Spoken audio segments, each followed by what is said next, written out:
At least rhetorically, Ho Chi Minh was fighting for liberation from a colonial power as much as, if not more than, he was trying to establish a communist dictatorship in Vietnam. But because of the Cold War and its prevailing theories, the United States could only see Ho as a communist stooge, a tool of the Kremlin. And under the so-called domino theory, Vietnam was just another domino that had to be propped up, or else the rest of Southeast Asia would fall to communism like a row of dominoes. Now, in retrospect, this was a fundamental misunderstanding, but it's important to understand that at the time, people felt that they didn't want the Soviet Union to expand the way that, say, Nazi Germany had. America's involvement in Vietnam, like most things Cold War, dates back to World War II, but it really picked up in the 1950s as we threw our support behind the French in their war to maintain their colonial empire. Wait, Stan, why would we fight with the French to maintain a colonial empire? Oh, right.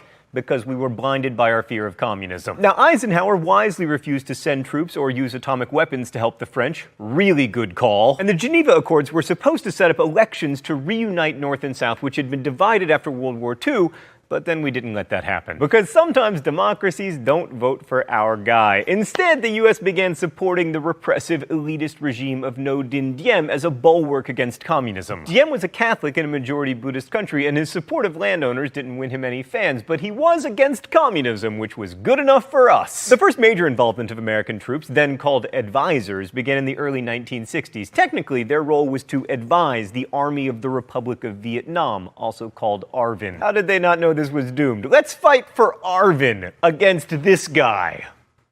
You are scary.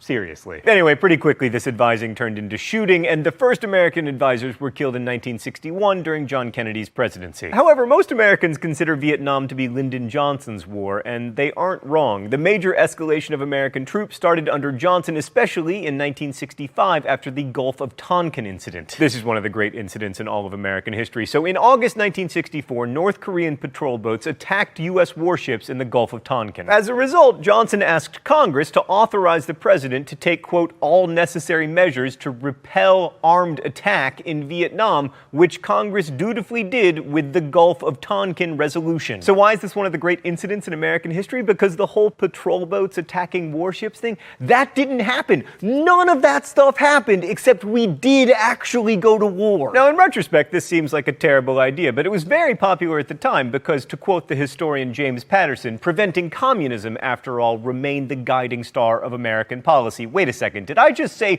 to quote historian James Patterson, like the crime novelist? Oh, it's a different guy, apparently. That's a bummer. He doesn't write his own books because he's so busy with his secret career, being a historian. So the number of American troops began a steady increase, and so did the bombing. The frightfully named Operation Rolling Thunder began in the spring of 1965, and in March of that year, 2 Marine battalions arrived at Da Nang Air Base authorized to attack the enemy. No advising about it. But Johnson didn't actually tell the American public that our troops had this authorization, which was part of a widening credibility gap between what the government told Americans about the war and what